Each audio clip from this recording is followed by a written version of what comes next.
जयाची सद्गुरु शरण मनवाणी काया अपार करुणा घनगंगा कृपा विलाशिया जेथ प्रचितीचे बोलणे भावोत्कट सहजतया आदरे वंदिते सद्गुरो वरदानंदराया पुंडलिक वरदा हरिविठ्ठल सद्गुरु ज्ञानेश्वर तुकाराम महाराज की जय। सद्गुरु दासगणू महाराज की जय। स्वामी वरदानंद महाराज की जय। जय जय रघुवीर समर्थ।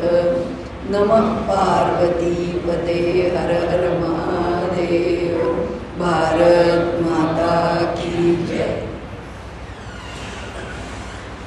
आपल्या त्रैमासिक बैठकीचं हे 5वं सत्र म्हणा किंवा या 5व्या भागात म्हणा, आपलं हे 2रं सत्र आहे त्याच्या अंतर्गत। त्यामध्ये आज नरसिंह जयंती असल्यामुळे विषयसुद्धा नरसिंह चरित्राशी निगडीत असा घ्यावा असं आपोआप ठरलं गेलं। त्यामुळे दरवेळेचं माझं आणि महेश आमचं बोलणं व्हायचं, विषय ठरायचा। त्यावेळी विषय ठरायचा प्रश्न आला नाही, ठरलेला विषय माझ्यापर्यंत येऊन पोचलेला आहे आणि ते संयुक्तिक आहे। आजची स्थिती आपल्याला माहीत नाही। नरसिंहाचा जन्मदिन, जयंती, त्याचा अवतार कशा करता, जन्म हा काही मानवासारखा नाही, भगवंत अवतारच घेतो, परंतु त्या दिवशी आपल्याला हा साजरा करायला मिळावा आणि साजरा करण्याकरता यथोचित परिस्थिती ही राजकीय पण असावी।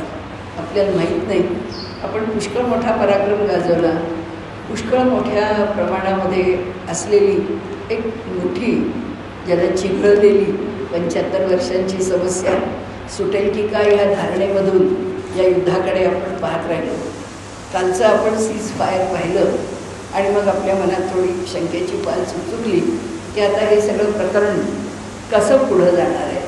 कारण आपण सगळीकडे पाहतो की युद्ध साधारण वर्ष 2-2 वर्ष 4-4 वर्ष चिघळत आहेत। आपल्याकडे असंच युद्ध चिघळलं, काही त्रास सुरू झाले, 21 वर्ष तर खरं म्हणजे चिघळलेलंच आहे, परंतु कायम चालूच आहेत ना। ज्या येणारे आपल्यावरचे हल्ले आहेत ते सोसावेच लागत आहेत, पण आता प्रत्यक्षामध्ये काय, त्याच्या मागची भूमिका काय, आपल्याला ते काही समजू शकत नाही। पण आपल्यासारख्या माणसांना यामध्ये जसं आपण आवाहन केले नरसिंहाला, अगदी आज आपल्या मनाची स्थिती तीच आहे। आज आपण विषय खरं म्हणजे तोच घेतो आहोत। आपल्याला नरसिंहाचा अवतार झाला कशा करता, आपल्याला तर सामान्य स्वरूपात माहीतच आहे की भगवंत अवतार घेतो कशा करता। भगवंतानीच म्हणून ठेवलं, यदा यदा हि धर्मस्य ग्लानिर्भवति किंवा अभ्युत्थानम् अधर्मस्य किंवा परित्राणाय साधूनां विनाशाय च दुष्कृतां। आणि 5वं म्हणजे धर्मसंस्थापनार्थ आहे। भगवंत अवतार घेतच असतो। आता या ठिकाणी एवढ्याशा प्रल्हादाकरता आप्पा म्हणतात तसा एवढा आगळबंबा अवतार कशा करता झाला, आणि हे सगळं त्याचं स्वरूप आपल्याला समजून घेताना आप्पांनी पुन्हा नरसिंहालाच आवाहन केलं आहे। तेही कसं केलं आहे असा विषय आपण पाहूया। एक थोडीशी पार्श्वभूमी बघायची तर हिरण्याक्ष आणि हिरण्यकश्यप हे दोघेजण, कश्यप आणि दिती त्यांचे पुत्र, कशामुळे जन्माला आले तर जय आणि विजय यांच्या थोड्याशा उन्मत्तपणामुळे, अहंकारामुळे त्यांना शाप मिळाला आणि त्या शापातून म्हणजे या सनतकुमारांचा शाप मिळाला आणि त्या शापातून हा जन्म घ्यावा लागला। आणि मग केव्हा यातनं सुटका होईल, केव्हा यातनं आपण बाहेर पडाल वगैरे उशाप असतोच। त्याप्रमाणे हा जन्म त्यांना दिती, कश्यपांच्या पत्नी 2 दिती आणि अदिती, कश्यप महामुनी यांनी या संबंध सृष्टीचा विस्तार केला आहे अशी आपली धारणा आहे। आणि त्यामुळे कश्यपांची पत्नी एक दिती की जिच्यामुळे दानव किंवा जिच्यामुळे दुष्ट प्रवृत्तीचे असे फार मोठे शूर अधिकारी असे असले तरीसुद्धा अशा श्रेष्ठतम व्यक्ती जन्माला आलेल्या आहेत की ज्या राक्षसी प्रवृत्तीच्या आहेत। आणि आदितीपासून देवता. आणि असं हे द्वंद्वात्मक आहे. एकच कश्यप मुनी आहे आणि त्याच्यापासून हे होणारे देव आणि दानव या दोघांचे जन्म आहेत. आणि इथूनच आपल्याला विचार करता येतो की हे जग द्वंद्वात्मकच आहे. या जगामध्ये सुख दुःख, चांगलं वाईट, दिवस रात्र, योग्य अयोग्य, धर्म अधर्म याचं द्वंद्व आहेच आहे. याचं कारण काय? कारण शेवटी असं आहे की आपण नेहमी म्हणतो की देवाने एवढ्या सगळ्या भानगडी कशाला निर्माण केल्या. सगळ्यांना जर चांगलंच निर्माण केलं असतं तर बरं झालं असतं आणि जगही चांगल्या प्रकाराने चाललं असतं. पण म्हणाले असं काही दिसत नाही भगवंताच्या राज्यामध्ये. त्यांनी ही जी सगळी इतकी विषमता निर्माण केली आहे त्याचं कारण काय? त्यांनी नाही निर्माण केली. जग ज्या तत्वावर सुरू झालं आहे त्याच तत्वावर विषमता आहे. जग त्रिगुणात्मक आहे, सत्व रज आणि तमानी युक्त आहे. या जगामध्ये या तिघांच्यामध्ये तारतम्य म्हणजे कमी अधिकपण, तरतम हा भाव त्याच्यामध्ये म्हणून आपण तारतम्य शब्द वापरतो. तर तरतमता कशात आहे? तिघातही आहे. सत्व रज तमांच्यामध्ये तारतम्य. आमचा व्यवहार कशात चालतो? सत्व हे तर शाश्वतच आहे, जग अशाश्वत आहे. या अशाश्वत जगाच्या व्यवहाराकरता रज आणि तम या दोन गुणांची आवश्यकता आहे. म्हणण्यापेक्षा यांची खेळी आहे. त्याच्यामध्ये सत्वगुण आहेच. जे सत्वात्मक आहे ते आमचं शाश्वतच आहे. पण जे सत्वात्मक नाही आहे त्याच्याच त्या खेळावर आम्ही चालतो, हे जग चालतं. आणि त्यामुळे हे जग द्वंद्वात्मक आहे असं म्हणतो. त्रिगुणात्मक असलं तरी, 3 गुणांनी युक्त असलं तरी जगाची जी प्रवृत्ती आहे ती सांगताना आपण 2 म्हणजे द्वंद्वात्मक सांगतो. कारण सत्व ही प्रवृत्ती नाहीच आहे. सत्व ही स्थिती आहे, सत्व हे लक्षण आहे. आणि त्यामुळे आम्ही आमच्या ठिकाणी जे मिळवतो ते लक्षण आहे. असो, हे जे द्वंद्वात्मक जग आहे हे निर्माणसुद्धा एका कश्यप मुनींनी दिती आणि आदिती या दोघींपासून निर्माण केलं. एक तमोगुणात्मक आहे, एक रजोगुणात्मक आहे. कारण निर्माण करायचं म्हणजे रजोगुण आवश्यकच आहे. त्याच्यामागे सत्वगुणाचं अधिष्ठानच आहे कश्यपांसारख्या. आणि त्यामुळे आपल्याकडे पत्रिकेमध्ये किंवा कुठल्याही आपलं नाव नक्षत्र टिप्पण काढताना जर कोणाला आपलं घराणं घर काय जे असेल ते आपली पत्रिका काही जर माहीत नसेल, आपले गोत्र माहीत नसेल, कुलं माहीत नसेल तर त्याला कश्यप गोत्र देण्याची, काश्यप गोत्र त्यांना दिलं जातं. त्या गोत्राचा म्हणजे सगळं जग ज्यांनी निर्माण केलं, ज्या ऋषींपासून जग निर्माण झालं, ज्याला गोत्राचा पत्ता नाही किंवा आहे ना आज अनाथ मुलं आहेत त्यांचे आईवडील माहिती नाही, मग त्यांना गोत्र कोणतं द्यायचं, त्यांचं कुलं कोणतं समजायचं सांगताना कश्यपांच्याच कुलामध्ये गोत्रामध्ये त्यांना स्वीकारलं जातं. सांगण्याचा हेतू कश्यपांचा नाही आहे, सांगण्याचा हेतू एकच आहे की हे जग निर्माण करण्याच्या मागे कश्यप महामुनींनी या 2 प्रवृत्ती निर्माण केलेल्या आहेत. आणि त्याचबरोबर हे दोघेही म्हणजे हिरण्याक्ष आणि हिरण्यकश्यप दितीपासून जन्माला आले. जन्माला आले त्याबरोबर बालकासारखे जन्माला आले. पण जन्माला आल्याबरोबर त्यांचं सगळं सामर्थ्य, त्यांची सगळी जी काही दुष्ट प्रवृत्ती, जे काही करण्याच्या ज्या मनोकामना या सगळ्या क्षणार्धात म्हणावं असं फार अल्प काळामध्ये त्या प्रभावी बनल्या. आणि त्यांनी आपलं जीवन त्यांच्या मूळ पराक्रमाने फार लवकर सुरू केलं. म्हणजे लहानपण वगैरे त्यांना व्यतीत करावं लागलं नाही.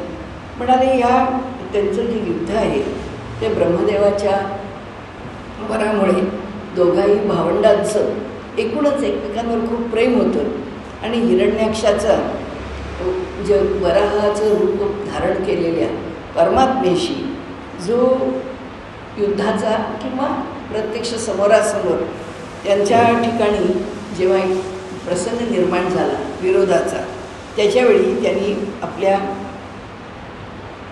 शक्तीने म्हणजे ह्या हिरण्याक्षाने ब्रह्मदेवाच्या ठिकाणी युद्ध करायला सुरुवात केली. आता स्वतःची योगमाया राक्षसांच्याकडे, दानवांच्याकडे योगमाया पुष्कळ आहे. त्या योगमायेच्या साधनाने किंवा त्याच्या साह्याने त्यांनी आपलं युद्ध सुरू केलं. त्याला वाटलं मी नक्कीच त्यांना मारून टाकीन.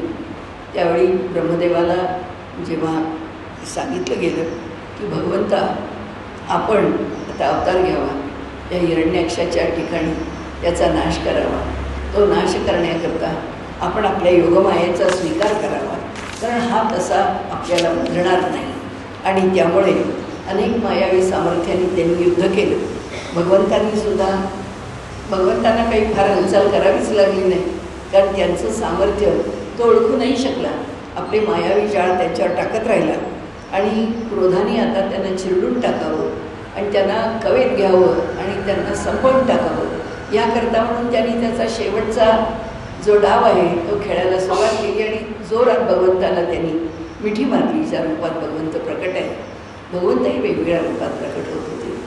आणि त्यांनी पाहिलं तर आपल्याला असं वाटतंय की आपण भगवंतांना कवेत घेतलं आहे, पण भगवंत तर बाहेर उभे आहेत. त्याच्या लक्षात आलं, संतापला, चिडला, त्यांनी मुष्टीप्रहार केले. एक त्याच्या प्रहाराबरोबर भगवंतांनी एक सहज मुष्टीप्रहार केला आणि त्याबरोबर त्या गरगरला, खाली जमिनीवरती पडला, लोळला आणि भयंकर ज्याला जे रक्तपात झालेला, अत्यंत विव्हळ असलेला, वेदना होत असलेला असा, पण अर्थात ते विजयच आहेत. जेव्हा मृत्यूचा समय आला तेव्हा तो भगवंताकडे पाहत त्यांनी आपला देह सोडला. आता इथे त्याचा मुहूर्त जो आहे तो अभिजित मुहूर्तावर त्यांनी हे कार्य केलं. मोठा ज्याला आपण काय म्हणू, विशेष उत्तम असा मुहूर्त आहे. आजही अनेक ठिकाणी आपल्याला द्रविडशास्त्रींनी सुद्धा काढलेला मुहूर्त काही काही प्रसंगांमधला आठवत असेल तर त्यांनी अभिजित मुहूर्तावरतीच काही घटना घडवून असं आपला विषय पुढे जातो. पण हिरण्याक्षाचा वध झाला, या दोघा भावंडांचं एकमेकांवर खूप प्रेम आहे आणि त्यामुळे हिरण्यकश्यपूला अतिशय संताप आला आणि तो म्हणाला की काही झालं तरीसुद्धा आकाशाकडे पाहत, ब्रह्मदेवाकडे बघत त्यांनी आपला संकल्प सांगितला. आणि जो भागवतात जसा आहे तसाच मी आपल्याला सांगते की हे दैत्य दानवांनो, माझं म्हणणं ऐका. मी माझ्या त्रिशूळाने हा जो मारणारा आहे म्हणजे देव म्हणजे विष्णू, हा जो मारणारा आहे त्याचा मी मृत्यू घडवून आणीन, त्याचा मी वध करीन आणि त्याच्या रक्ताच्या धारेने मी माझ्या भावाचं तर्पण करीन, म्हणजे हिरण्याक्षाचं तर्पण करीन. कारण त्याला मनुष्याचं रुधिर अतिशय आवडत होतं आणि त्यामुळे माझ्या हृदयातला क्रोध जो आहे तो असं केल्यावर शांत होईल. आणखीन एक लक्षात घ्या म्हणाले, आपल्या प्रजाजनांना आणि आपल्या अधिकाऱ्यांना त्यांनी सांगितलं की जे लोक यज्ञ, दान, तप आणि स्वाध्याय ह्या 4 गोष्टी करतात, आपल्या हातामध्ये एवढं तर नक्की आहे, आपण 5 मिनिटाचा तरी स्वाध्याय करू शकतो. आपल्याकडनं स्वाध्याय थोडा तरी झालाच पाहिजे असो. पण त्यांनी म्हटलंय की हे सगळे जे स्वाध्याय करण्यापर्यंत म्हणजे यज्ञ, दान, तप, स्वाध्याय असे जे करणारे लोक आहेत ही सगळी शुभकर्म आहेत. ते ह्या शुभकर्म करणाऱ्या लोकांना ठार मारून टाका. आत्ता आपण त्याच स्थितीत आहोत. आत्ता आपण जसे आहोत, जसे अनुभवतो आहोत. मला तर गंमतच वाटते, ती 100 ड्रोन काय, त्यांच्याकडे तर म्हणे 50,000 ड्रोन आहेत, परंतु ते ड्रोन काय पाठवतात, काय सगळी गंमतच आहे आणि ते आपण पाडत राहतो. पाडण्याचा त्रास आहे, अगदी आत घुसले तर थोडं नुकसान पण झालेलं आहे, परंतु काय खेळ आहे आपल्याला काही कळतच नाही. ज्या पद्धतीने ते व्यवहार करतायत, वागतायत, खरंच समजत नाही. आणि त्यामुळे त्यांनी इथे म्हटलं आहे की सगळ्यांना ठार मारून टाका आणि ह्या अशा यज्ञदान तप स्वाध्याय करणाऱ्यांना. आणि दुसरं असं की जे द्विज आहेत, ब्राह्मण आहेत, त्यांचं धर्मकर्म हाच तर विष्णूचा आधार आहे.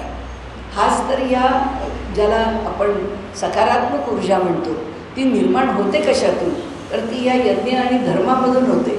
धर्मकार्य आम्ही करत राहणं किंवा धर्मीय जीवन आम्ही जगणं आणि यज्ञ म्हणजे जे त्यागावर आधारित असतं. कारण आम्ही दुसरं काय करणार आता, यज्ञ आणखीन वेगळ्या प्रकारे करू शकत नाही, पण धर्माने जगू शकतो. आपण आपल्या मी तर माझं नेहमीच अलीकडे एक सूत्र म्हणून सांगते, आपण आपल्या डोळ्यांनी जग पाहावं आणि आपण आपल्या पायांनी चालू.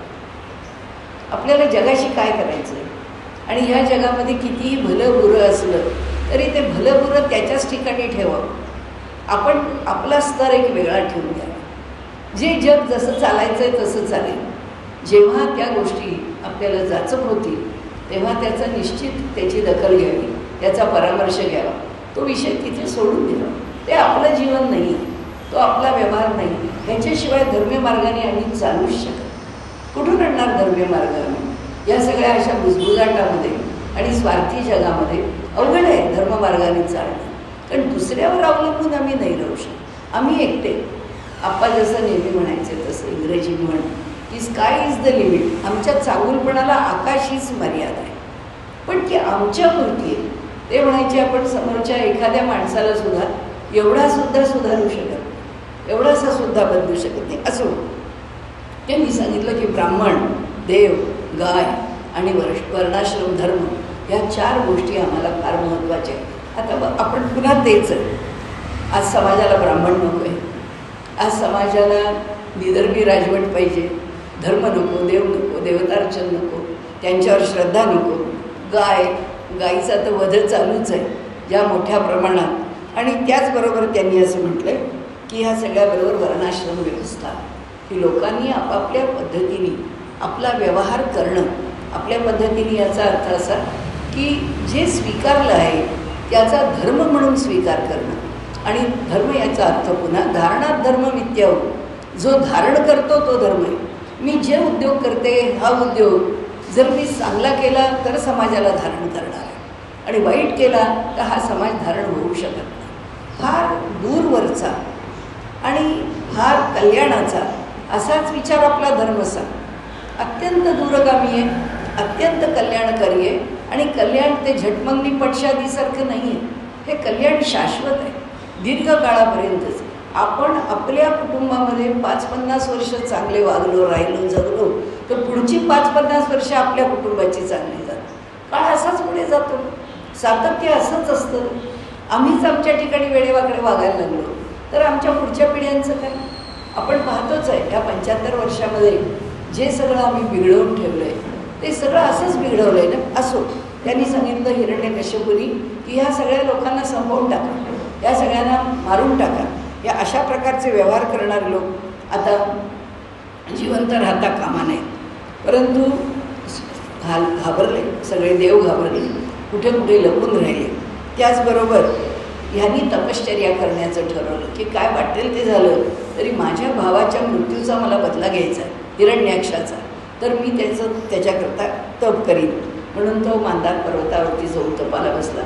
इतकं कठोर, इतकं कठोर, इतकं कठोर तप त्यांनी केलं की त्यामुळे त्याची धारणा अशी होती की हे जे जग आहे ना, हे आत्ता ज्या प्रकारे चाललं आहे हे चालवणारा हा जो कोण विष्णू देव आहे किंवा ही जी देवता आहे किंवा ते जेव्हा जगाला निर्माण करतात त्या देवतेला मला अधिपती म्हणून ठेवायचं नाही. इंद्राची राजवट मला चालू ठेवायची नाही. इंद्राला त्यांनी बाजूलाच केलं होतं.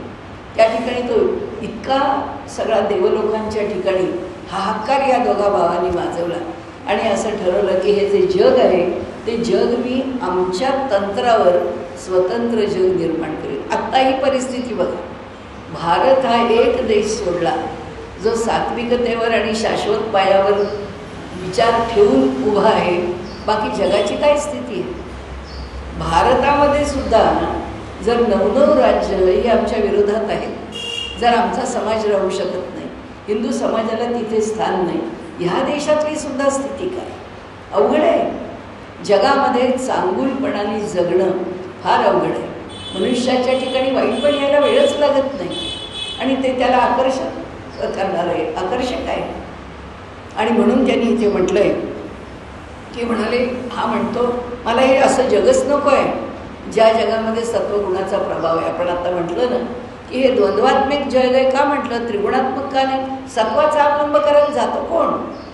व्यवहारामध्ये रज आणि तमामध्ये वावरणारं जगत सत्व हे त्याचं फल आहे, आमच्या व्यवहाराचं फल आहे. रजाला आणि तमाला आम्ही कसं वाकवतो, कसं वळवतो, कसं स्वीकारतो आणि त्याच्यातून आमचं धर्मीय जीवन आम्ही कसं जगतो यावर आमच्या कर्माचं फळ सत्वाचं.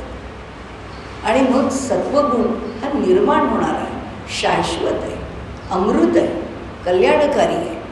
आणि त्यामुळे आपल्याला या ठिकाणी या द्वंद्वात्मक जगामध्ये याची जी भूमिका आहे ही खूप महत्त्वाची. आज आपण जग पाहत जातो आपल्याला कळतं.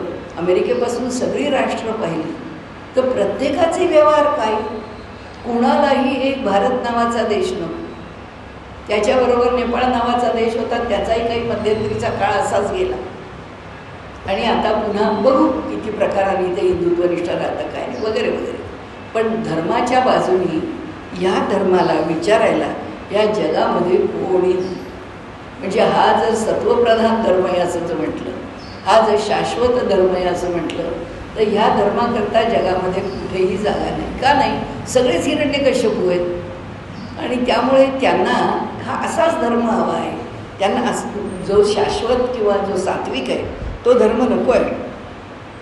याचं तप इतकं उग्र सुरू झालं, दीर्घ काळपर्यंत सुरू झालं, अत्यंत कडक, पुष्कळ छान वर्णन भागवतांनी केलं.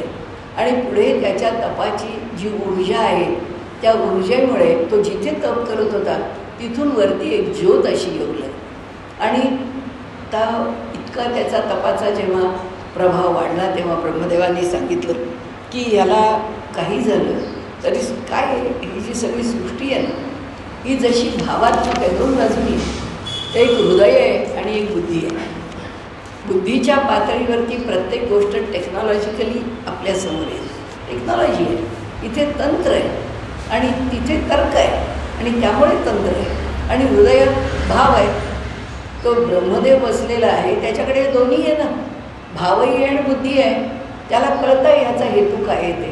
पण हेतू काय आहे तरीसुद्धा त्यांनी केलेलं तप हा न्याय आहे आणि त्याची उत्कटता, ती जी त्याची तपाच्या मागची भूमिका, त्याचं त्याला फळ द्यायलाच पाहिजे.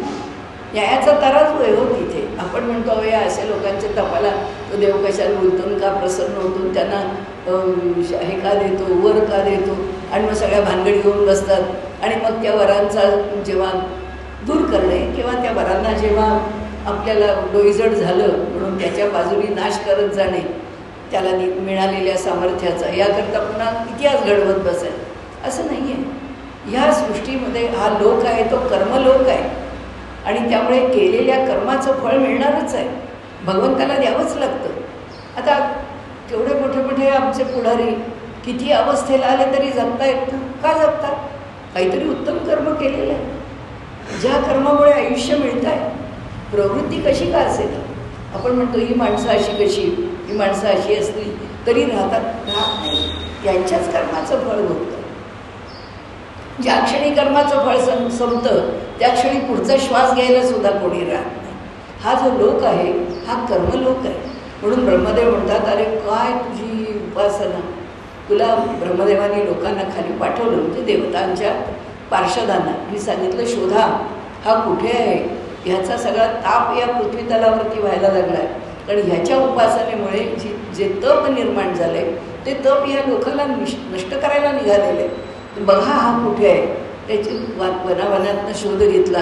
जेव्हा ती ऊर्जा वर येताना ती जी ज्योती दिसली, त्यांनी पाहिलं खूप निबिड जंगल आहे. त्या जंगलामधून आतून असा आवाज येतोय आणि कुठेतरी प्रकाश दिसतोय, कारण ते इतकं झाकलं गेलेलं होतं. धूर जिथून येतोय तिथे ती मंडळी पोचली, म्हणजे पार्षद पोचले. त्यांनी ते सगळं दूर केलं आणि आत पाहिलं तर देह म्हणजे काहीच नव्हतं राहिलं.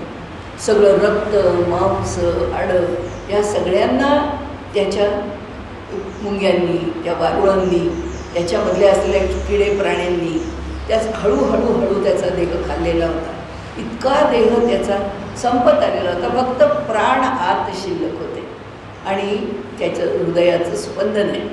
आणि इतका खराब झालेला, इतका विकल झालेला देह, ब्रह्मदेवानी त्याला सांगितलं, अरे किती तप केलंस, ये बाहेर या तपाच्या.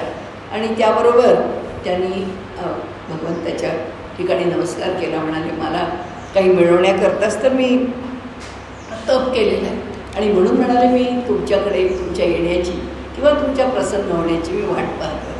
तर ब्रह्मदेवाने सांगितलं, मी प्रसन्न आहे, कारण तू इतकं तप केलंस तर तुला मला काहीतरी दिलंच पाहिजे आणि तू जे मागशील ते मला दिलं पाहिजे. या तुझ्या तपाचं फळ असंच आहे. तेव्हा हिरण्यकश्यपूने सांगितलं, तो पण भाग मी आपल्याला सांगते की जसाच्या तसा भागवतात आहे तसा. त्यांनी सांगितलं की ह्या आकाशामधला ब्रह्मदेव त्यांनी खालून पाहिला, त्यांना नमस्कार केला आणि ब्रह्मदेवाची स्तुती केली आणि त्यांच्याकडे वर बघितला की तुम्ही उत्पन्न केलेल्या किंवा त्याहूनही इतर प्राण्यांपासून जे तुम्हीसुद्धा उत्पन्न केलेला नसेल आणि जर प्राणी असेल तरी, असं होतच नाही की सगळी सृष्टीच ब्रह्मदेव उत्पन्न करतो, तरी कोणत्याही प्रकारे सांध फट राहू नये याच्याकरता त्यांनी सांगितलं की तुम्ही उत्पन्न केलेल्या प्राण्यापेक्षा सुद्धा इतर कोणी प्राणी असतील तर त्यांच्यापासूनही मला मृत्यू येऊ नये. मग तो माणूस असो, पशु असो, देव असो, दानव असो किंवा मोठे नाग असो, प्राणयुक्त असोत किंवा प्राणहीन असो, म्हणजे जडापासून सुद्धा तुम्ही माझा मृत्यू घडवाल. तसेच आत बाहेर, दिवसा अथवा रात्री, जमिनीवर किंवा आकाशात कोणत्याही शस्त्रांनी मला मृत्यू येऊ नये. युद्धात माझ्याशी सामना करणारा कुणीही नसावा, मी अजिंक्य असावा. मी सर्व प्राण्यांचा मी अधिपती असावा. इंद्रादी लोकपालांच्या मध्ये सुद्धा जसा महिमा आहे तसा महिमा मला प्राप्त व्हावा. तपस्वी योगी लोकांना जो अधिकार प्राप्त आहे तो मलाही प्राप्त व्हावा. सगळंच मला हवं आहे. या सृष्टीतून अध्यात्माचं फळही मला हवं आहे, व्यावहारिक फळही मला हवं आहे, मृत्यूही मला नको आहे. आणि या संबंध सृष्टीचं आधिपत्य आणि त्याचा सर्वाधिकार हा माझ्याकडे असावा. ब्रह्मदेवाने सांगितलं, तू एकापेक्षा एक ज्याला दुर्लभ म्हणू किंवा ज्या देण्याला अवघड आहे अशा गोष्टी मागतोयस माझ्याकडे, पण तुझ्या तपाकडे बघून मी जेव्हा एकदा हो म्हटलं आहे तेव्हा मला तुला ते देणं भाग आहे. आणि म्हणून त्यांनी सांगितलं की ठीक आहे, मी तुला हे सगळे जे काही तू मागितलेले वर आहेस ते बिलकुल मागे पुढे न करता तुला देतो. संपला. वर मिळाल्याबरोबर हिरण्यकश्यपूचा देवांच्याबद्दलचा जो द्वेष आहे तो अत्यंत वाढला, अत्यंतिक वाढला. आणि तो सगळ्या इंद्राचं म्हणजे अमरावती नगरी त्यांनी ताब्यात घेतली. इंद्राला हुसकून लावलं, सगळे देवांना बंदिवासात टाकलं आणि तो इंद्राच्या स्थानावरती बसून तो राज्य करायला लागला. सगळ्या पृथ्वी तलावरती सर्व द्वीपांवर त्यांनी आपलं राज्य स्थापन केलं. आणि पुढे ह्या सगळ्या लोकपालांनी सांगितलं, अहो ही सगळी सृष्टी चालायची कशी? ही जर सृष्टी चालायची असेल म्हणजे जोपर्यंत आतंक्यांना मारून घ्यायचं आहे ते आपण म्हणतो ना पाहुण्याच्या हाताने साप मारायचा, तसं तुम्ही मारा त्या आतंक्यांना आणि मारून झाल्याबरोबर आम्ही आमचा फणा काढतो. ताबडतोब कसे बोलले मग इथे ट्रम्पना, तोपर्यंत तुम्ही जे कराल तुम्हाला फ्री हँड आहे. जगामधले लोक तुम्हाला जे जे करायचं आहे ते करा म्हणत होते. आणि जेव्हा त्यांना कळलं की फार मोठ्या मोठ्या आतंक्यांचा खात्मा झालेला आहे आणि आता यांच्या विरोधात जाऊन ह्यांना कोणत्याही स्थितीत या देशाला प्रबळ होऊ द्यायचं नाही आणि कोणत्याही स्थितीत ही विचारसरणी रुजू द्यायची नाही. आपला मोठेपणा, आपला अधिकार, आपली भूमिका आणि आपला स्वार्थ या लोकांनी आजवर चालवला आहे, त्यांना तसाच चालवायचा. त्यांना असं वाटतं असं होऊ शकत नाही. शेवटी अगदी आपल्या जेव्हा टी व्हीवरची डिस्कशन्स ऐकतो त्यातसुद्धा मिलिटरीची माणसं सांगतात की अहो उपनिषदांनी सांगितल्याप्रमाणे सत्यमेव जयतेच खरं आहे. तुम्ही काहीही केलं तरी केव्हाही सत्याचाच विजय होणार आहे. म्हणजे कितीही लांब जाऊन मूळ वास्तवापासून माणसांना कामं करावी लागली तरी अंतःकरणातली श्रद्धा बदलत नाही की सत्यचं खरं आहे, तुम्ही असत्याने वागू शकत नाही. असो, परंतु ह्या ठिकाणी याचा जो व्यवहार आहे हा व्यवहार जेव्हा पाहिला त्यावेळी त्यांनी असं म्हटलं आहे की आता हे वेद, ब्राह्मण, धर्म, सदाचार ह्या सगळ्याचा हा द्वेष करतो आहे, ह्याचा लवकरात लवकर नाश झाला पाहिजे, हा संपला पाहिजे. कसा संपेल? तेव्हा त्यांनी सांगितलं की एक गोष्ट आहे की जेव्हा हा भगवत भक्ताला पीडा देईल आणि भगवत भक्ताचा छळ करेल तेव्हाच ह्याचा पापाचा घडा भरेल. पण तप एवढं करून ठेवलेलं आहे आणि त्या तपाचं पुण्य एवढे की ते तर त्याला भोगता आलंच पाहिजे ना आणि त्या पुण्याचा लाभ तर त्याला मिळालाच पाहिजे ना.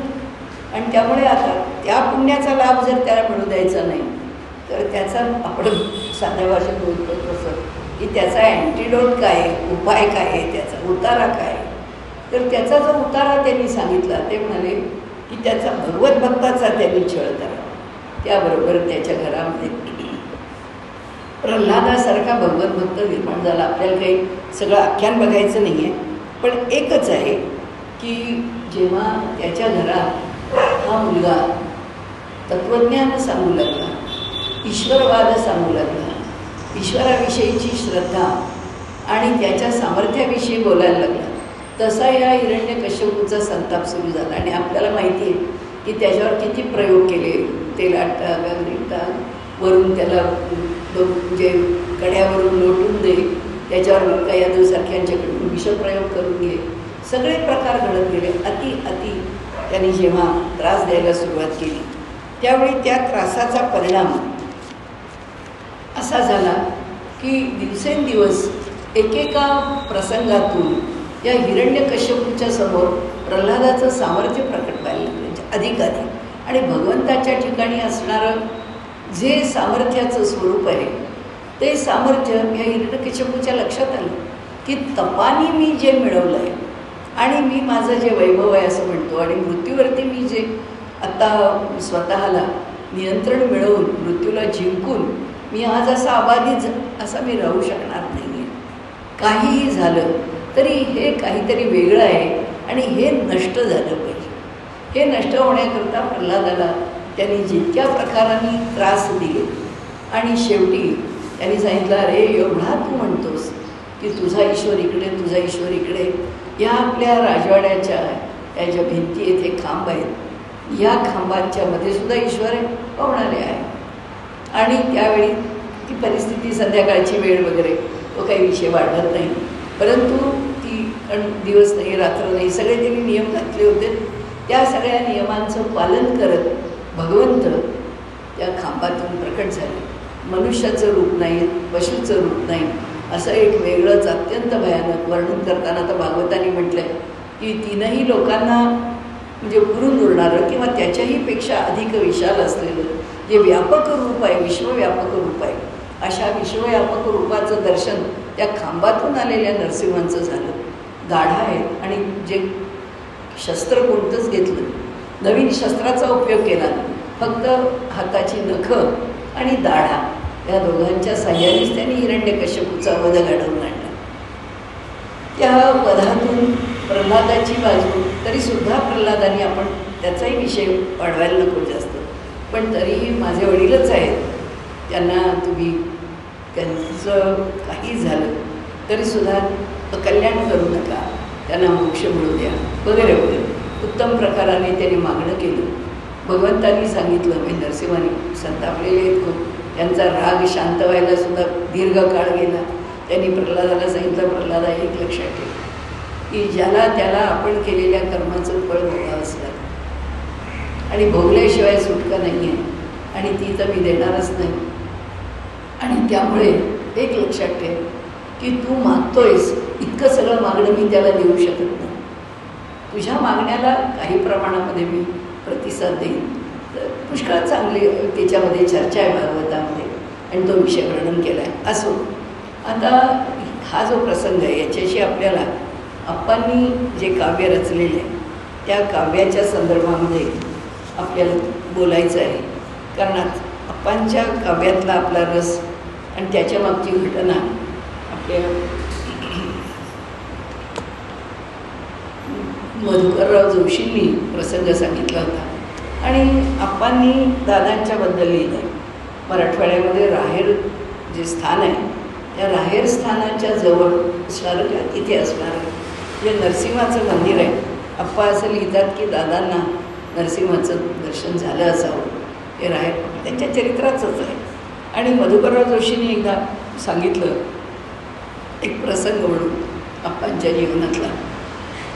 आप्पा अनेक ठिकाणी कुठेही पोचले, उत्तम विहीर असेल किंवा नदी असेल तर त्यांना पोहण्याचा मोह होत असेल. तर ते म्हणाले, आम्ही असेच गेलो होतो, ते ज्यांच्याकडे गेलो होतो त्यांचा मोठा मळा बाग होता आणि त्या बागेमध्ये विहीर होती, खूप मोठी विहीर होती. आणि आहेत मराठवाड्यात अजूनही जुन्या लोकांच्या घरांमधून चांगल्या चिरेबंदी बांधलेल्या उत्तम पायऱ्या विहिऱ्या असलेल्या उत्तम विहिरी आहेत. तर त्या विहिरीमध्ये आप्पांना मोह झाला. आप्पा उतरले आणि आप्पांना आधी आवडायचं म्हणजे त्यांना फ्लोट करायला, तरंगायला आवडायचं आणि त्यामुळे ते असेच तरंगत पडून राहिले. तासन तास आप्पा तोल सांभाळत पडून राहिलेले असत, आवड होती त्यांची. तर त्याप्रमाणे ते त्या विहिरीमध्ये पोहायला उतरले आणि मधुकरराव जोशी म्हणाले की आम्ही बरोबर होतो त्यांच्या. तर आमचा अनुभव असा म्हणाले की आप्पा पोहायला तिथे विहिरीत आहे, आम्ही आपले बाहेर गप्पा मारत त्या विहिरीच्या किनाऱ्यावर बसलेले होतो. आणि म्हणाले काही वेळानंतर काही तास गेले, म्हणजे भोजनाच्या वेळेच्या आधी आप्पा 9-10 किंवा तरी त्या विहिरीमध्ये उतरले असतील. आणि ते म्हणाले ती सिंहाची गर्जना व्हावी असे आवाज आम्हाला यायला लागले. म्हणून आम्ही विहिरीच्या कडेला गेलो. आप्पा म्हणाले फ्लोट करत होते, अगदी तरंगत होते, परंतु विहिरीमधून मात्र म्हणाले सिंहगर्जनेचा आवाज येत होता. आप्पांना काही कशाचं भान वगैरे नव्हतं. त्यांचं पोहून झालं, बाहेर आले. मग म्हणाले, आम्ही आप्पांना विचारलं की आप्पा हे असं असं. तर आप्पा म्हणाले की ठीक आहे. त्यांनी काही फारसं उत्तर दिलं नाही, परंतु आप्पांनी जे आवाहन केलं आहे, त्यांनी सांगितलेल्या प्रसंगाला ही तिथी जुळते न जुळते मला सांगता येत नाही, कारण त्याच्यावर आम्ही बोललो नाही. कारण ही काय होतं, जेव्हा ते बोलत होते त्यावेळी आप्पांचं जे हे अप्रकाशित वाङ्मयातला भाग आहे, तर आप्पांनी ते कधी कोणाला सांगितलंच नव्हतं. आपण गेल्यावेळी जसं यांना बोलवलं होतं हेरूरांना, त्यातल्या त्यात हेरूरांशी आप्पा काहीतरी थोडे मोकळे झाले. त्यांनी ते कागद मिळवले, त्या कागदांवरून झेरॉक्स करून घेतलं, म्हणून आपल्याला ते इतकं तरी उपलब्ध झालं. आणि पुढे परांजपेने ते चांगलं छापलं, एकत्रित केलं, त्याला म्हणजे कालानुरूप त्याला एक चांगलं स्वरूप दिलं. परंतु हे त्या अप्रकाशित वाङ्मयातलं आप्पांच्या पश्चात हे काव्य मिळाल्यामुळे गोष्ट अशी आहे की आपल्याला माहीत नाही आहे की मधुकरराव जोशींनी जी आठवण सांगितली त्याच वेळी आप्पांची ही रचना झालेली आहे का त्याच्यानंतर पुढे झाली आहे, काही कळायला मार्ग नाही आपल्याला. तर एक गोष्ट आहे की ह्या रचनेचं वैशिष्ट्य असं आहे की आप्पांनी नरसिंहाला आपलं मागणं किंवा आपली तळमळ किंवा आपली अपेक्षा बोलून दाखवली आहे, सांगितली आहे. आणि आता याकरता तू कार्यवाही कर म्हणून त्याला थोडीशी गळ घातली किंवा त्याच्यावरती आग्रह केलेला आहे. आणि त्याला आवाहन करून पुन्हा पुन्हा म्हणतायत की हे माझं मागणं तुला पुरवलं पाहिजे. विशेष असं आहे की आप्पांनी जसं ज्ञानेश्वर महाराजांच्या ठिकाणी आळंदीला जाऊन माऊलींना मला देह ठेवायचा आहे, मी केव्हा ठेवावा, कसा ठेवावा, काय माझा आता प्रयोजन उरलं आहे, तू जर मला माझा काळ सांगितलास तर मला नियोजन करणं सोपं जाईल. याकरता ज्ञानेश्वरांच्या दर्शनाला आळंदीला गेले. संकेत काही आळंदीला मिळाला नाही, पण गोरट्यात पुन्हा एकादशीलाच ज्ञानेश्वर माऊलींचं दर्शन झालं. आणि ज्ञानेश्वर माऊलींनी तेव्हा काय करायचं आहे, काय होईल, काय असेल, जे तुझा एकादशीचा दिवस तो तुझ्याकरता कोणता नेमला आहे, नेमीला साजिरा असं म्हटलं आहे त्या दिवसाला. ती साजरा दिवस आहे, म्हणजे गोड दिवस आहे, उत्सवाचा दिवस आहे. आणि त्यांनी आपलं उत्तर माऊलींनी आप्पांना दिलं. तसं इथे आप्पा तिथेच होते का आणखीन तिथून घरी गेलेले होते, म्हणजे कोर्ट्यात किंवा पुण्यात आलेले होते माहीत नाही, पण तिसऱ्या दिवशी उत्तर दिलेलं आहे. म्हणजे फाल्गुन अमावस्येला हे काव्य रचलं आहे. आणि मला वाटतं द्वितीयेला का लिहिलेलं आहे, मी सांगते आपल्याला, द्वितीयेला का तृतीयेला याचं त्यांनी उत्तर दिलेलं आहे. विशेष वाटतं हे सगळं की प्रश्नही विचारला आणि त्याचं चैत्रशुद्ध तृतीयेला उत्तर दिलं आहे. आणि फाल्गुनी अमावस्येला हे काव्य रचले. म्हणजे आप्पांना हे जो काही साक्षात्कार म्हणा, दर्शन म्हणा, जे काही झालं असेल आपल्याला काही कळायला मार्ग नाही, पण त्याच्यावर फारशी चर्चा झाली नाही. मधुकररावनी एवढंच सांगितलं. आपण आता त्या काव्याकडे बघू. उठी उठी नरसिंह आता प्रकटो तव गर्जना, हिरण्यकशिपू फार मातले कर त्यांच्या कंदना. त्यांनी असं म्हटलं की तू एवढा नरसिंह या खांबातून प्रकटताना एवढी गर्जना करत सगळं भूमंडळ अवघड डळमळीत करून टाकलंस. आता कुठे गेला तुझा तो नाद, कुठे गेली ती तुझी गर्जना. हिरण्यकश्यपू फार मातले. म्हणाले अरे तेव्हा एका हिरण्यकशिपू करता एवढा आगळबंब रूप घेतलंस, आता काय थोडे हिरण्यकशिपू आहेत का, यांच्याकरता काय करशील. खरं त्यांच्या खंडना, त्यांचा नाश झाला पाहिजे. केवळ भूमीतून वर येणे यावेळी ना पुरे. म्हणाले प्रभाव उसळो ज्वालामुखीच्या अग्निरसा समारे. अरे भगवंता, आता तू त्या प्रल्हादाकरता म्हणून त्या भूमीतून प्रकट झालास, म्हणजे खांबातून प्रकट झालास, एवढं यावेळी बोलणार नाही आहे. कारण समस्या अधिक बिकट आहेत. आपण पाहतोय की राजनीती कशी आहे, समाजनीती कशी आहे, आमच्या अंतर्गत समाजामधल्या समस्या किती आहे. हिंदूला विचारत नाही, हिंदूला हिंदू धर्माचं काही पडलं नाही. कळतंय का, तोंडात जीव आहे म्हणून आज माणूस बोलतो आहे, पण असा जर विरोधी वागेल आणि उद्या जर त्यांनी संपवायचं ठरवलं, हे जिवंत राहणार आहेत का? आज कुणाच्या जीवावर जिवंत आहात? आज हिंदू आहात म्हणून जिवंत आहात. आज इथे राहतात म्हणून काय करायचं आहे त्यांना? आत्ताचं सुद्धा युद्ध आपल्या पुढे काय आणतंय? हेच आणतंय ना की आम्ही आत्ता जर हरलो, संपलं, हिंदू धर्मच संपून जाणार. कोण ठेवणार आहे या देशामध्ये आम्हालाही? जसं ते भूषणांनी म्हटलंय तसं की शिवराज नाही होते तो हमारी सुलता होती. खरंच कोण राहिलं असतं जिवंत? जे आज मोदी आहेत आणि आज ज्या पद्धतीने त्यांच्या भोवती माणसं आहेत, आज आमच्या समाजामध्ये आम्हाला एवढंही कळत नाही. ते म्हणतायत तसं की भगवंता, आताचा समाज खूप वाईट आहे. आपणच्या डोळ्यापुढे सगळं ते चित्र समोर उभं आहे की समाज किती नादान आहे, समाज किती नालायक आहे आणि समाज किती स्वार्थाने पीडित आहे. अरे नुसतं हिंदुत्वाला दिवस बरे आले, हिंदुत्वाला दिवस बरे आले त्याचा आनंद वाटते, म्हणजे आपल्याला दुःखच व्हायची वेळ आली आहे. काय एक्सप्लॉयटेशन चालू आहे हिंदुत्वाचं? हिंदूच्या नावाखाली, हिंदुत्वाच्या नावाखाली सगळ्यांनी आपापल्या संप्रदायाच्या मध्ये जे काही सुरू केलं आहे आणि जी काही बुवाबाजी, जी काही गटबाजी, जे काही संप्रदायवाद, अरे असं करून हिंदू धर्म तर तुम्ही आणखीन रसा तळाला आणा की ज्यातून हिंदू धर्म वरणं अवघड होईल.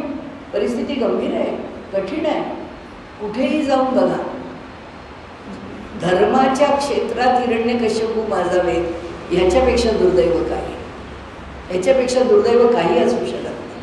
आप्पांनी ही सगळी चाल ओळखली, कुठं लोट बघायला मिळतो. आप्पांनी जे कठोरपणे सांगितलंय, पण अगदी शेवटच्या दिवशी सुद्धा सांगितलं. आप्पा म्हणाले सगळा भारत हिंदू, किती संप्रदायाची, किती आपापली दुकानं घालून बसलेली माणसं आहेत, ही सगळी अध्यात्माच्या क्षेत्रातली माणसं बघितली, पण म्हणाले दुर्दैवाने समाधान नाही झालं. आपण जिथे आहोत तिथे बरे आहोत. असं आहे, सत्पुरुष आहेत ते काय संत कोटीतले सामान्य संत नव्हे की आपले लोक आता काय सगळे श्री आणि श्रीयुत लावतात तसे हल्ली संत मागे लावून घेतात आणि आपल्या नावापुढे महाराज लावतात. ती असली मंडळी नव्हे. संतत्व हे ज्ञानेश्वर तुकारामांच्या जातीतलं संतत्व आहे आप्पांचं. ते काही सामान्य संतत्व नाही आहे.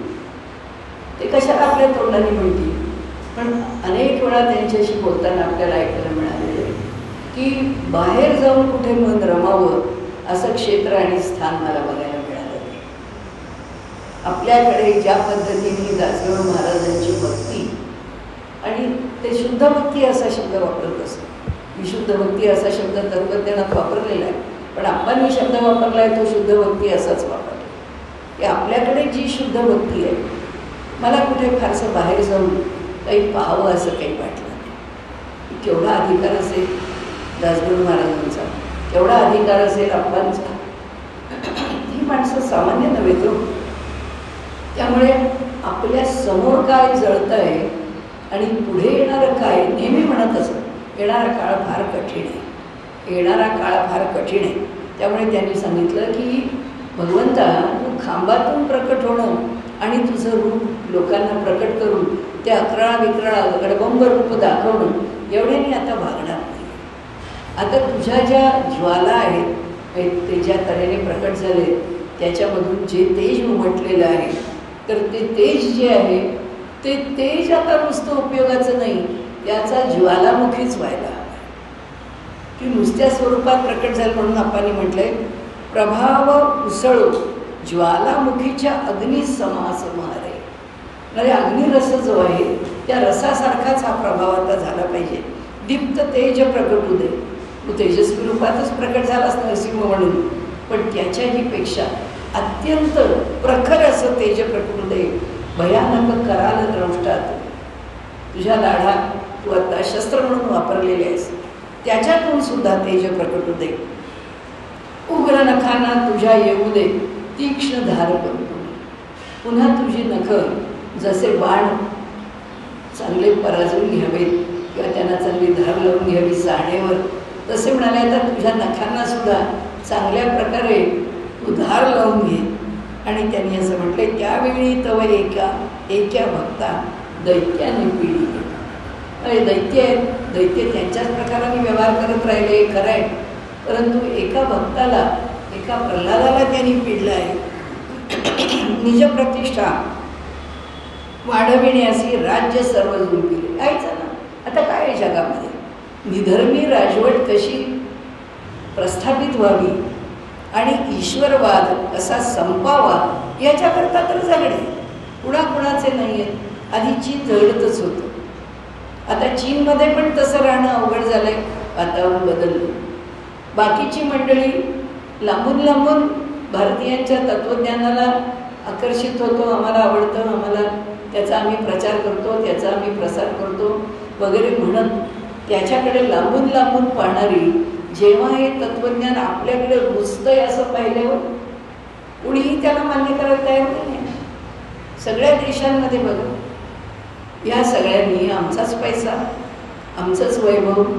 आपण जर पाहिलं ते ब्रेकिंग इंडिया वाचून तर कळेल, 6-6 महिने जहाजं आमची लुटलेली संपत्ती समुद्रामध्ये ती नांगरून ठेवून द्यावी लागत होती. इतकी जहाजं रिकामी करताना इतका पैसा, इतकी संपत्ती, इतकं आमच्याकडून नेलेलं आहे. अहो आम्ही म्हणतो, अहो बघा त्यांचे देश बघा कशी स्वच्छता आहे, कसे सुंदर ठेवले आहेत. अहो न ठेवायला झालं काय, आम्हाला लुटलं आहे, आमचं नेलं आहे आणि त्याच्यावरती तुम्ही तुमचं वैभव उभं केलं. आम्ही करंटे आहोत, आम्ही बुद्धिभ्रष्ट आहोत, आम्ही विचारहीन आहोत, आम्ही विवेकहीन आहोत, आम्हाला कळत नाही आहे. अरे कुणाची कौतुकं करताय, कुणाची स्तुती करताय. आत्ता इथे राहून सुद्धा नुसती 4 वर्णनं ऐकली की अरे अरे अरे काय ते पाकिस्तानी लोक मरतायत, अरे काय मरतायत. आमच्याकडे आज ऑफिशियल आकडा काश्मीरमध्ये मेलेल्या हिंदूंचा 30 लाख आहे. त्याच्यानंतर तर किती मेलेत तो सोडूनच द्या. ह्यांच्या घरी दुःख झालं नाही, ही माणसं नव्हती, त्यांना जीव नव्हते, ज्यांना जो त्रास दिला आहे तो. अरे गर्भवती स्त्रियांच्या पोटातल्या गर्भाला बाहेर काढून पाडून मारले, ह्याच्यापेक्षा आणखीन किती दुष्टता असावी. इथे कशालाही मर्यादा नाही. त्यावेळी ते इथे म्हणतात की आता एका दैत्याचं काम नाही आहे, म्हणाले निजप्रतिष्ठा वाढविण्याची राज्य सर्व जुंपले. भारत देशच काय, सगळं जग जुंपलं आहे. त्यांच्या लक्षात कायमच आहे. प्रत्येकच वेळी त्यांनी आम्हाला लुटलं आहे, प्रत्येकच वेळी त्यांनी आम्हाला संपवलं आहे. आजही सगळ्या राजवटी जुंपलेल्याच आहेत आम्हाला संपवण्याकरता. तरी तयाचे उदर फाडिले तो हा क्रुद्ध होऊन. अरे म्हणाले त्या एका छोट्याशा मुलाकरता तू त्या हिरण्यकश्यपूचं उदर फाडलंस, त्याचं विदारण केलंस. म्हणाले परिस्थिती अत्यंत भयावह आज असे त्याहून. आताची परिस्थिती फार कठीण आहे, काहीही शिल्लक राहणं कठीण आहे, त्याच्यामधून काहीही प्राप्त करणं कठीण आहे. कारण सगळे तुमच्या विरोधात असताना तुम्हाला यश मिळवायला कोण तुमच्या बाजूने, कोण तुम्हाला यश देऊ शकणार आहे किंवा त्याच्यात सहाय्य करू शकणार आहे. तुमचं तुम्हाला लढायचं आहे. उर्दूमध्ये म्हटलं ना, खुदी को करीत ना बुलंद कि हर बात के पहिले खुदा पूछे बोल बंदे तेरी रजा क्या है. म्हणजे आम्हीच इतके खंबीर झालो पाहिजे, आम्हीच इतके शूर झालो पाहिजे, आम्हीच इतके पराक्रमी आणि आत्मनिर्भर झालो पाहिजे की भगवंतानी आम्हाला विचारावं की बोल त्या हिरण्यकश्यपूला कसं विचारलं. इतका दुष्ट आहे पण स्वतःला इतका प्रभावी बनवून घेतला की ब्रह्मदेवाला वाटलं माग तू काही माग, तू एवढं तप केल्यावर मला तुला देणं भागच आहे. तसंच आहे, आम्हाला जर काही चांगलं मिळवायचं आहे, आम्हाला काहीच करायचं नाही, आम्हाला फक्त नावं ठेवायची, आम्हाला फक्त टीका करायची आणि थोडं आमच्या सुखातीकडचं इकडे झालं की संपलं, तक्रारीला सुरुवात. शिवाय मनुष्याला देशाकरता नाही, कुटुंबाकरता नाही, समाजाकरता नाही, एवढंच नाही तर नैतिकतेकरता सुद्धा नाही, सत्सद विवेक बुद्धी म्हणून सुद्धा नाही. आम्हाला काहीच करायचं नाही, आम्हाला फक्त उडपटांसारखं जगायचं, दुसरं काही नाही. त्यामुळे ते इथे म्हणतात की परिस्थिती अत्यंत भयावह आज असे त्याहुनी राष्ट्र पुरातन जना फसवणी नेत्यांनी खंडिले. आप्पांचा तर सगळ्यांचाच राग आहे, पण आप्पा तर पुन्हा पुन्हा त्याचा उल्लेख करत राहतात की म्हणाले असं आहे की एक अखंड राष्ट्र ह्या नेत्यांनी जो तो स्वार्थी. आता तर महात्मा गांधींच्यावरची एक व्हॉट्सॲपची पोस्ट फिरती की हा मनुष्य कसा जन्मापासून मुसलमान आहे. नाव लावलंय गांधी, पण हा मनुष्य कसा जन्मापासून मुसलमान आहे. त्यांनी मुसलमानांच्या शिवाय कुणाचं हित बघितलेलंच नाही आणि त्यांनी सगळ्या गोष्टी त्याच्यामध्ये मांडलेल्या आहेत. आपल्याला एवढा वेळ नाही म्हणून नाही तर त्याचा परामर्श घेता येईल. ह्या देशात त्यांचे आप्पा सारखे गांधींच्या करता आप्पा जे म्हणायचे की राष्ट्र पुरातन जना प्रसवणी नेत्यांनी खंडित. त्या ढोंगी लोकांच्या मध्ये अग्रगणी जर कोण असेल तर हीच मंडळी आहे. आणखीन कोण आहे? उरलेलेही या भ्रष्टांनी विकावया काढले. चालूच आहे, इकडून जात आहे तिकडून जात आहे तिकडून जात आहे. भूभाग जातातच आहेत आमचे. आणि त्यामुळे म्हणाले उरलं चुकलं सुद्धा यांनी विकायला काढलं आहे म्हणा की घ्या. तर आपण पाहिलं तर यांची जी धोरणं आहे, चायनाशी हात मिळवून अमेरिकेशी व्यवहार, सगळ्या पत्रकारिता भ्रष्ट, नेते भ्रष्ट, इथले कार्य करणारे किंवा समाजामध्ये सोकॉल्ड स्वतःला पुढारी म्हणवणारे भ्रष्ट, पण सगळंच त्यांचा पैसा बाहेरून येतो आणि यांना एका पैशाशिवाय दुसरं काही दिसत. वेडे झालेत पैशात. आता काय करणार आहेत? पैसे घेऊन वर जाणार आहेत का? तसं जास्त तर मला वाटतं या लोकांनी कुणी कुणाला जिवंतच ठेवलं नसतं. इतकी भ्रष्टता आहे.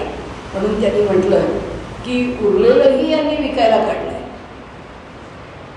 म्हणजे आपल्याकडे वाईट वाईट म्हणी आहेत, त्या सगळ्या म्हणींची इथे आठवण होते.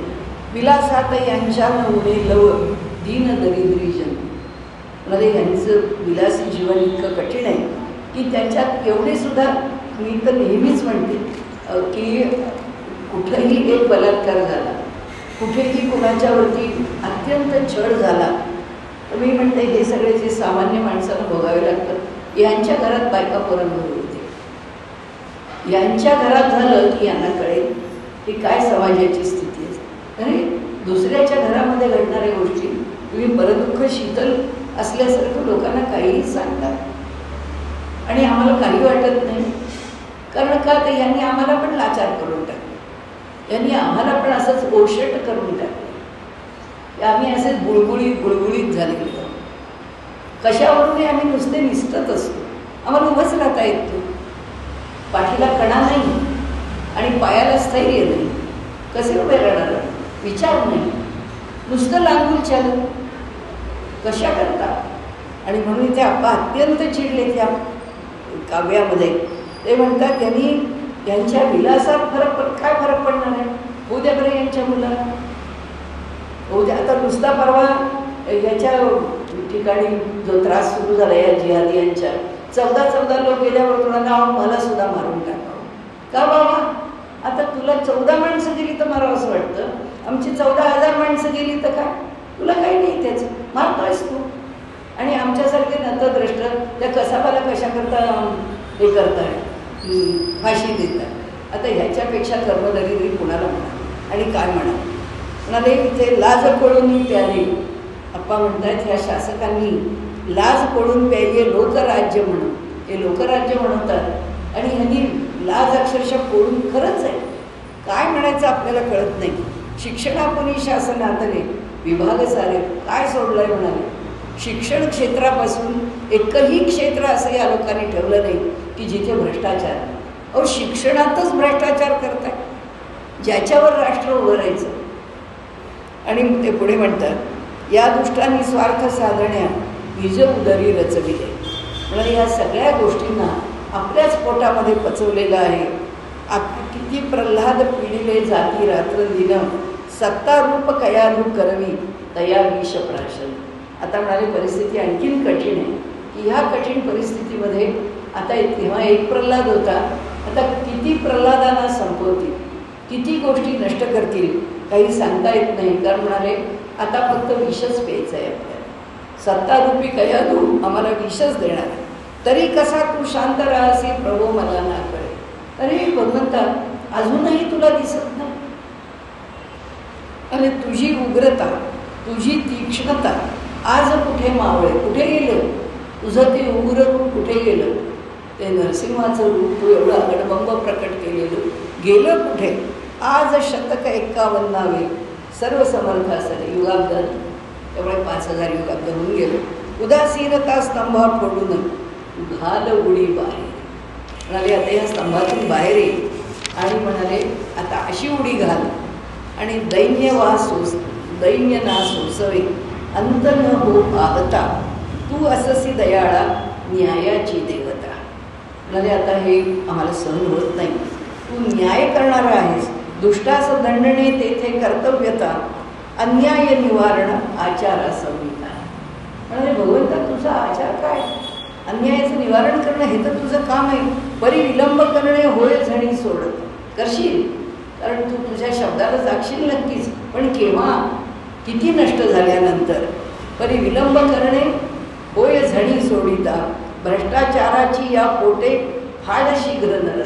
हा सगळ्यात मोठा लागलेला रोग आहे, इतका मोठा रोग आहे. म्हणून सांगते ना, नुसतं हिंदुत्वाला बरेच दिवस आलेले पाहिले या भारताचं हिंदुत्वाचं चित्र इतकं विदारक झालं आहे, इतकं काळजी करण्यासारखं झालं आहे. फार थोडी माणसं प्रामाणिक शिल्लक आहे, सगळे वेड्यासारखे हाव लागल्यासारखे धावत आहे पैशाच्या मागे, प्रसिद्धीच्या मागे, आपल्या आपल्या परंपरा वाढवण्याच्या मागे. काय चाललंय का? अरे ते हिंदुत्वाचं कुणालाच पडलं नाही. मग आजपर्यंत विरोध होता तोच बरा होता म्हणायची वेळ आहे. त्याच्यात तरी आम्ही टिकवून राहायचा प्रयत्न करतो. आता जो तो धावतोय स्वार्था. काय ते व्हॉट्सॲप्स एकेकाचे पाहिले, त्यांच्यावरच्या पोस्ट पाहिल्या, अत्यंत दुःख होतं. मी माझं काम करत राहते, आप्पांनी सांगितलं 5 पैशाचं पोस्टकार्ड टाकायचं. जिथे कुठे म्हणून या संप्रदायांच्या लोकांच्या जवळ गेलो तिथे त्या लोकांना त्यांच्या संप्रदायामध्ये बाबा आम्हाला असं वाटतं, हे असं होऊ नये, बाबा आम्हाला असं वाटतं, हे असं होऊ नये. आपल्याकडनं आपण काय करू शकतो? दुबळे होतो आपण, आपल्या हातात काहीच नाही, पण थोडं सांगणं आपल्याला शक्य आहे तेवढं आपण सांगू. आणि म्हणून इथे आप्पांनी म्हटलंय, परी म्हणाले भ्रष्टाचाराची या पोटे फाड शीघ्र नर रे. कारण ही पोटच समाधानीच होत नाही, त्यांचं पोट कधी भरतच नाही. ती फाटली तरच संपते, त्याला फाडशील तरच ते पोट थांबेल आणि त्याचा भ्रष्टाचार थांबेल. म्हणाले वरदानंदा भीषण हितकर रूप पाहू देतो. त्या वरदानंदाची एकच इच्छा आहे, तुझं ते भीषण क्रौर्य असलेलं, कुठेही दुष्टांना पाठीशी न घालणारं आणि त्यांचा पूर्ण निपात करणारं रूप मला पाहू दे. आता भगवंतांनी नरहरींनी त्यांना उत्तर दिले. काय संकेतांनी उत्तर दिले आपल्याला माहीत नाही. काय स्वप्न दृष्टांत झाला का, प्रत्यक्ष दर्शन झालं का, आप्पांचं त्यांच्याशी संभाषण झालं. सत्पुरुष आहे, त्यांचं संभाषण नारायणाशी झालं आहे, त्यांचं संभाषण ज्ञानेश्वर माऊलींशी झालं आहे, नरहरीशी किंवा हा नरसिंहाशी संभाषण झालं म्हणताना काही अडचण नाही. आणि खरं सांगू का, आपल्याला काही श्रद्धावंताच्या मनामध्ये कधी शंकाच येत. त्यांना उत्तर दिलं म्हणजे आम्हाला माहिती, त्यांनी काही पोस्टकार्ड टाकलेलं नाही, ते डायरेक्ट आप्पांना येऊन भेटलेले, 1 to 1 डायलॉग येतो. त्याच्यामुळे इथे त्यांनी म्हटलंय व्यष्टी आणि समष्टी तुल्य नसती, हे का तुला ज्ञात ना. अरे म्हणाले ना, नरसिंह म्हणतात की अरे एवढा विद्वान तू, एवढं प्रस्थानत्रयीवर भाष्य लिहितोस आणि मला प्रश्न विचारतोस की अरे व्यष्टी ते एक पोर आहे आणि समष्टी तुझा सगळा देश आहे. देश आणि एक भक्त तुलना होते का? त्याच्याकरताचा नियम तू समष्टीला कसा लावतोस? जो व्यष्टीचा नियम आहे तो समष्टीला लागेल का? हे का तुला ज्ञात ना. या रीती करीतोस का मग येते आक्रोशनी प्रार्थना. अरे संन्यासी, तुझा आक्रोश हा सर्व भूमिका, विचार, तर्क माहीत असताना सुद्धा तू का करतोस हा आक्रोश का? प्रल्हादा प्रतिरक्षिले तुझं जसे त्याचे परी मागणे. अरे म्हणाले प्रल्हादाचं रक्षण केलं असं सगळ्या देशाचं रक्षण कर, असं तू मला मागतोयस. केले मी पुरतेन ठाऊक तुला वेदातले सांगणे. अरे म्हणजे प्रल्हादाच्या ठिकाणी सुद्धा किंवा कोणाच्याही ठिकाणी एकच सूत्र सांगितलं नाही म्हणाले सगळ्यांकरता, न ते श्रांतस्य सख्याय देवा. श्रम अगदी शेवटच्या टोकापर्यंत जो करतो त्याच्यानंतरच मी भेटतो. पूर्ण आपल्या श्रमाने दमलाय न ते श्रांतस्य, जो कष्टाने दमत नाही, सख्याय देवा, देवता कधी त्याच्याशी सख्यत्व करत. माहिती आहे ना, वेदातलं मागणं तुला माहिती आहे, तुझ्याच ठिकाणचं मागणं तुला माहिती आहे. ज्याचा आश्रय घेऊन तू मला सांगतोयस तिथे मी त्याचं मागणं पूर्ण केलं का? म्हणाले असं होत नाही. म्हणाले ठाऊक तुला वेदातले सांगणे, जे कोणी श्रमतो पुरा नुबगता शक्तीपणा लावून. त्या नतेश्रांतसे सख्या हे देवाचं हे भाषांतर आहे. त्या ते सहाय्य करावया सहजची मी येतो धावली. तिथे मात्र म्हणाले मला तुला सांगावं नाही लागलं, तिथे मी धावत येईल. ते म्हणालेच आहे ना, भवाच्या भये काय भीतो सलंडी, धरी धीर रे सर्व धाकास सांगे. रघुनायका सारखा स्वामी श्री, नुपेक्षी कदा कोपल्या दंड. दंड आहे त्याच्या हातामध्ये, अनुशासन आहे त्याच्या हातामध्ये, न्याय आहे त्याच्यामध्ये. तो दंडधारी आहे. तो एकदा संतापला तर तो थांबत नाही. नुपेक्षी कदा उपेक्षा करत नाही. कोपल्या दंडधारी संतापला आहे. असो त्यांनी पुढे म्हटलंय त्या ते सहाय्य करावया सहजची मी येतो धावूनी. येतच मी प्रोत्साहन देतना करी अकर्मण्याचं जे घातक, जे घातक आहे, जे कर्माच्या विषयी योग्य मार्गावरून चालत नाहीत किंवा जे कर्मच करत नाही किंवा जे त्याची पर्वाच करत नाही, अशांच्या करता मी कधीच प्रोत्साहन देत नाही. जेथे जे असते तिथे फळत असे ते पुण्य वा पातक. जिथे पुण्य केलं आहे तिथे पुण्य आणि जिथे पाप केलं आहे तिथे पाप, तिथल्या तिथे फळल्याशिवाय राहा.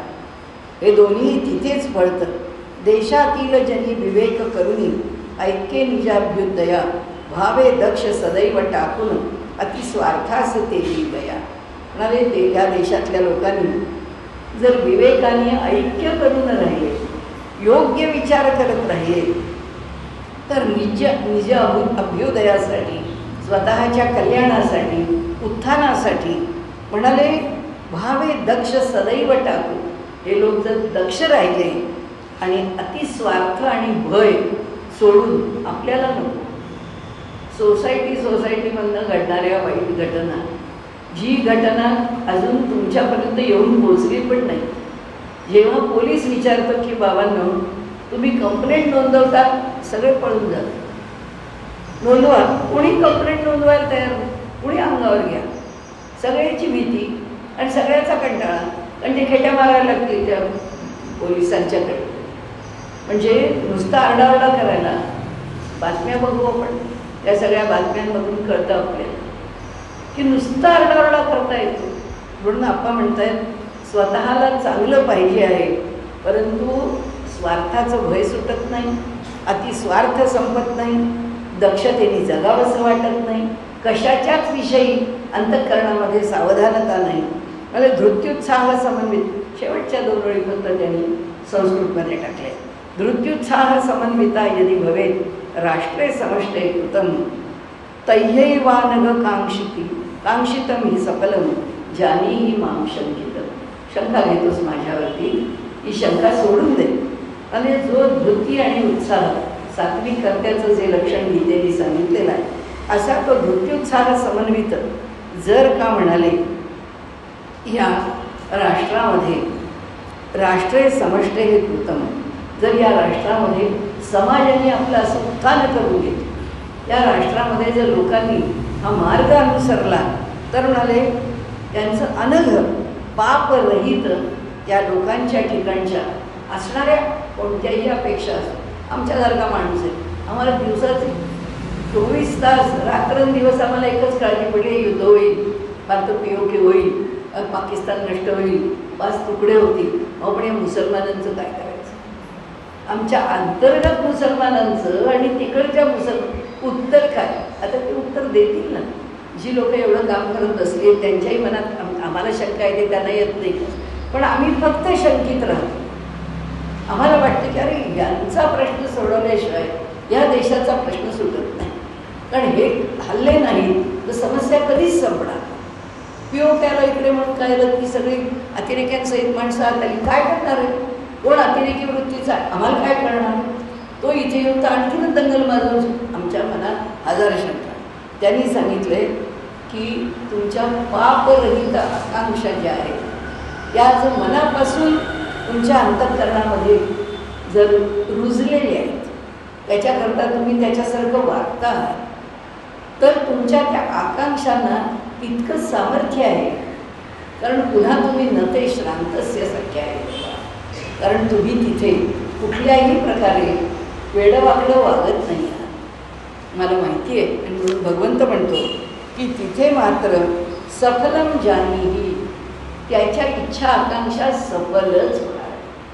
त्याच्या मनातली कोणतीही आकांक्षा कुठल्याही प्रकाराने निष्फल जाणार नाही. आपल्याकडे आपण नेहमी आपल्याला उदाहरण द्यायचे किंवा गीतेतलं वचन सांगायचे की नाही कल्याणकृत कश्चित दुर्गती तात गच्छति. आम्ही जर चांगल्या मार्गाने चांगला विचार करत असू दुर्गतीला जाऊच शकत नाही, कधीच जाऊ शकत नाही.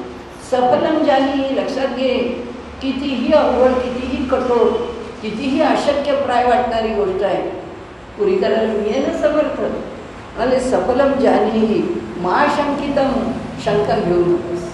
थोडीशी सुद्धा शंका तुझ्या अंतःकरणात ठेवू नकोस की ह्या सगळ्या गोष्टी कशा होतील, हे सगळं मोठं अवघड आहे, हे सगळं अशक्यप्राय आहे. नाही, तुम्ही जर खरेच कष्टाल, तुम्ही जर खरेच प्रामाणिकपणे इच्छा कराल आणि खरेच प्रामाणिकपणे मेहनत कराल तर तुमच्यापासून काहीही दूर नाही आहे. अशा प्रकारे त्यांनी आपल्याला हा जो विषय सांगितला आहे अप्पांनी, त्याच्याबरोबर एक थोडंसं 2 मिनिटांमध्ये आपण बोलू की चंद्रशेखर महाराज देगलूरकरांनी एक फार चांगली पोस्ट टाकली आहे. आणि विशेष म्हणजे पोस्ट टाकली आहे म्हणण्यापेक्षा कुणीतरी तयार करून ती पोस्ट टाकली आहे.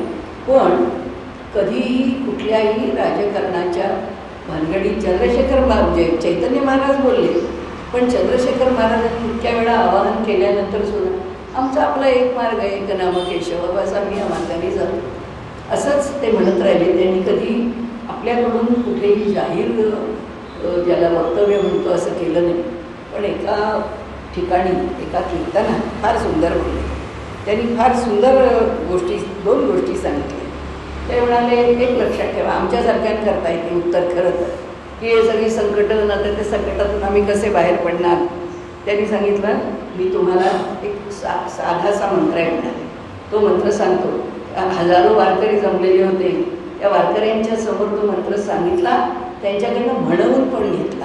कारण ते म्हणाले की हा संकटनाशन मंत्र आहे, कोणत्याही प्रकारचं संकट दूर व्हावं ह्याकरता म्हणाले हा मंत्र आहे. द्वितीय विभक्ती लावून ही भगवंताची 5 नावं घेतलेली आहेत.